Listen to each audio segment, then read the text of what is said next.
hidden treasures of the 119th Psalm.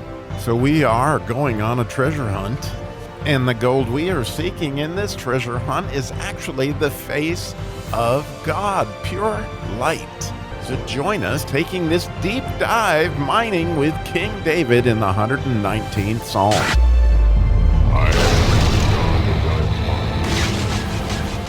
We are mining further into the word today because of the 10 words, 2 of them happen to be the word. You know, one is in Hebrew, as we talked about, debar, but interestingly, there is another form of the word, which is used throughout and actually quite frequently throughout the 119th Psalm, is the word Imirah. And it's spelled completely differently, and it has a lot different connotation to it. But one of the neat things to really consider from my perspective when we dig into this word is that it's a completely different gender. In other words, the word debar is a male noun, where the word Imirah is a female noun.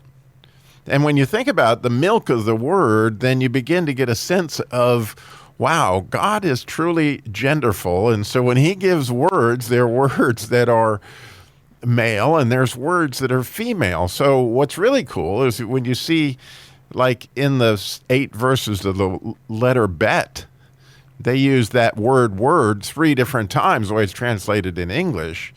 But there are 2 debars and 1 Imirah.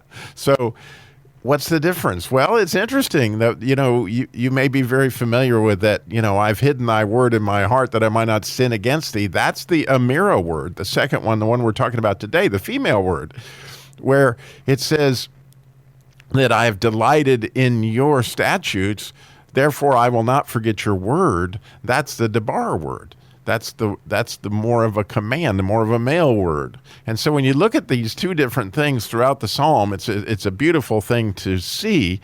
And for example, in verse 119:03, it's verse 103rd verse of the 119th Psalm. It says, "How sweet are thy words unto my taste.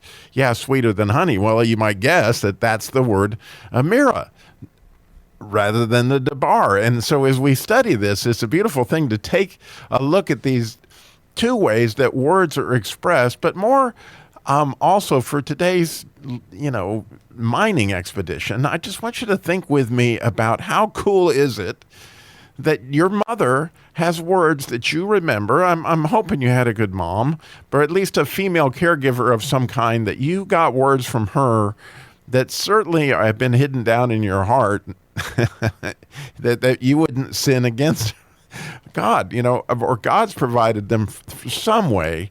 These female words that came of nurture and those kind of things that wise soldiers cry out on the battlefield for mom, because this is what they're looking for, is a word from their mom.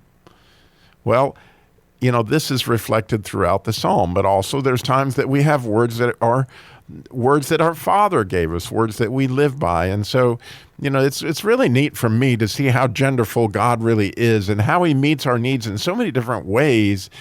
As we look at this word, Imirah, let's just look at how it's spelled and talk about that a minute. It's really tremendously beautiful to me. The first 2 letters are Aleph and Mem. Okay, now that Aleph is normally meant the Father, and the Mem normally is meant for the Messiah or Jesus or water. But when you put them together, it spells mom. It spells mother. If you put a Aleph and a Mem together, in other words, when you say Father, right, that's Abba. That's an Aleph and a Bet. But when you say mother, it's an Aleph and a Mem. And thus we get the idea, the female gender of this word that means word, Imirah. And like debar, the next letter is a resh, meaning the head or the beginning of something, which clearly, your mom was the beginning of you in so many different ways. And then the letter hey, which does in fact mean expression. And so these are expressions of the headship of your mother, who's your beginning to some extent. But clearly God plays both those roles as he is genderful. So as we look into the 119th Psalm, not only do we get to ponder on the word debar, which means word, but we will also ponder on this word, which is absolutely beautiful, Imirah, and what those words mean to us. Again, it's an amazing thing to think, wow, they gave us this, and to study this in the way that the psalmist clearly understood the difference of the gender of these words, word, and how beautiful the language is that we can see clearer the heart of God through these expressions. Thank you for sharing this trip with me on this mining trip. As always, I'm honored. There's a PDF that has these words. You can see the spelling there and some of the information on them that are there in the show notes. And again, I am just so delighted to take this journey with you.